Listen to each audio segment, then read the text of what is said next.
You are listening to WBHM Digital Broadcasting, Birmingham, Alabama.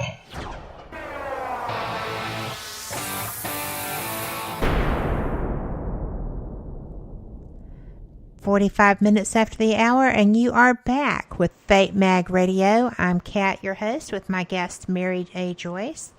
And Mary, we have been talking about a hodgepodge of things, and this is our last segment. I did want to mention that Phyllis, who is the owner of Fate Mag Radio as well as Fate Magazine, been in print since 1948, so definitely still going strong with a new issue out, lives near one of these bases. She's and this was a topic that she had specifically wanted to learn about. So thank you for focusing on that. She's fairly close to one. She's close to the one that I was talking about called Sugarloaf Mountain. Yes. Which is near Chimney Rock Park and between Hendersonville and Lake Lure. And, you know, I don't know enough, and nobody really does, to say, well, it's not something to worry about, because nobody knows what they're for. What good does it do to worry about something that we we only are guessing about? I mean, we can't worry about things we're only guessing about. Exactly. And, it just, there's an old, it may even be a song, worry is a rocking chair, you go back and forth and you get nowhere. And so it just doesn't do to spend your time and energy fretting about things. Well, I agree with you. And I know that she's not really the fretting type either, but was just curious. There's no way to know. So much of this stuff that you come across, there's any number of explanations behind it. There's any number of explanations for the secrecy that surrounds a lot of the topics. Have you found something that just made you go, what in the world is up with this? Well, the weirdest or the most concerning stories that I have heard have been involving the Perry Center, P-A-R-I. Story we did many, many years ago was with a man who, as a young man, had worked at one of the Christmas tree farms, and the people who worked there talked about seeing animals being carried into the facility in cages. Then the woman who first told me about the Perry Center, who comes from a family where her father was in the high security aspect of government, said that they had the capacity to wipe out people's memories. And I do know firsthand that when I get close to that facility, it's sort of like this, I don't know, it's like a vibration that makes you very uncomfortable. And I'm not the only one who has experienced that. And even at the facility at the underneath the Smoky Mountain National Park, one of the witnesses went up there, and it was a beautiful day. The sun was shining, and she went up to get some photos of something else. And suddenly there were no birds singing. Everything got quiet. And then as she got closer to where we're pretty confident the entrance actually is, she began to get this, messing feeling with your head, almost like electrical interference. I call it people repellent. And she stayed up there long enough that she began to feel nauseated and didn't begin to feel better till she went further away. So I do think, whether it's intended or not, whatever's being broadcast from there makes people uncomfortable to come too close to it. That would give one pause. Mm-hmm. Yeah. Well, I appreciate that, because with all the things that you have come across, I know that you do not seem taken aback by a lot of them. So, thank you for sharing that. Okay. But I know that you have a lot of things coming up, too. Would you like to share some of those and let people know how to buy your books and everything relevant to you? I will be speaking at Exhibition Bigfoot Museum, which is just south. Well, it's really on the borderline. It's in Georgia. It's just south of Blue Ridge, Georgia, but it's near the border of North Carolina and Tennessee. And I will be doing something that I haven't done in any of my presentations before, and it will be like a photo slideshow only on PowerPoint. And when I say PowerPoint, it's not one of those where people put all these words and paragraphs up on a screen. It's not going to be that. It's going to be pictures of some of the phenomenal UFO pictures that we've gotten. It's going to be pictures from the most active Bigfoot story that we had. So there will be lots of things to see, and I think that makes it much more interesting. And I had to learn all the mechanics of doing PowerPoint before I could do that. So that's coming up on Groundhog Day, which is February 2nd, and it's at Exhibition Bigfoot. So that's coming up. You can call the museum if you want to learn more. Then way off in the distance, I will be at the Alien Expo, which is going to be at the Knoxville Convention Center in August. It'll be the weekend of the 17th and 18th. And the gal who's putting it together is bringing a lot of different people. And what's wonderful is it's going to be a convention of that sort in this part of the country, or the eastern part of the country. And most of these things tend to be in the far western part of the country. So we don't have as many of these kind of events. And I'm real happy that she's putting that together. And it looks like she's trying to do a really good job. So those are two real public events that are coming up. As far as my books are concerned, I'll just rattle off the titles. One is Underground Military Bases Hidden in North Carolina Mountains. One is Cherokee Little People Were Real.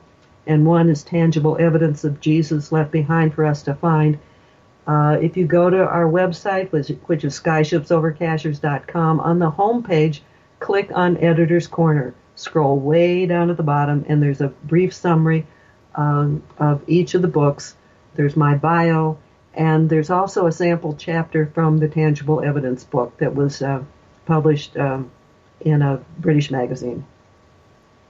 Oh, by the way, I need to tell you this just because I thought it was neat. When I met Phyllis, it triggered a memory. Back in my ancient past, I wrote an article for Fate magazine, and I believe it was about psychic pets. And that was a very, very long time ago. So here I am back connecting with Fate magazine again. Well, I tell you what, it's a great combination. And psychic pets? That sounds interesting. Yeah, and I've given her an article that she asked for regarding the Cherokee Little People. And I know that the magazine, I think, comes out every other month. And I believe that's scheduled for her next issue. So there'll be something in the magazine about the little people. Awesome. I will look forward to reading that. It's a great magazine. It's nice she's carrying on a tradition that's been around for so long. Yes. And doing it well. At one time, it was the only publication of its kind, as far as I know. I think really and truly it's still the only publication of its kind. There's more, maybe more scientific, there's more, detailed, but Fate magazine has its own special place. It has its own special place in a lot of hearts too. Because a lot of it allowed people to learn about things that no one else talked about, and gave them a place to start with being researchers and investigators of the odd and anomalous in their own right, in their own lives. And feel pretty good because other people had like you said earlier about the people that reach out to you. Other people have had these experiences. So and there's comfort in that. There is. And I know that a friend of mine had messaged me today saying that 2 of your books are featured in his most recent rewrite of the They Are Here Volume 1, East Coast UFOs, and that's Tom Comwell. He thinks very highly of you. I didn't even know about that. Yes. So I will Send me make sure that you get a copy. Yeah, let me know about that. And he had posted it in the event. So his writing is very good. That's a compliment that he valued your opinion and what you had to say relevant to that. Y'all have got to connect. He is a brilliant researcher in his own right. Okay, I would love to do that. And that being said, I am just so thankful that you are here. I have jumped around on you. It's not ever just a continuous flow of thought here, but I appreciate your patience and your answers, your willingness to put this information out there so that people can come out and learn, find a research point. I learned how to use Google Earth because of you. Oh, yeah? Very good. Effectively, anyway. Yeah, I just played with it. Learned a lot of technical things I never thought I would learn, and I'm still an idiot, but I can do more than I could do before. You're far from an idiot. I mean, technically. I mean, some of these people... That I'll go with because I have those issues too. I'll give you that one. Okay, thanks. But you and Evelyn do such a terrific job. So thank you. Very kind. And I wish you the best with this radio show. How long has it been on now? We have been on for not very long. I started and then I broke my knee and I couldn't get to my desk because I had to have it straight out. And this week I have come out of the brace and started bending, and I am pretty much sitting at my desk. Sideways, but at my desk. In a big girl chair. In a big girl chair that squeaks when I wiggle. I don't care. I'm sitting in it. But the fast recovery, and I think I mentioned it to you once before, but silica will help the bones heal quicker. Yes, I got it. Good. Thank you very much. And when I went for my x-ray, they were amazed.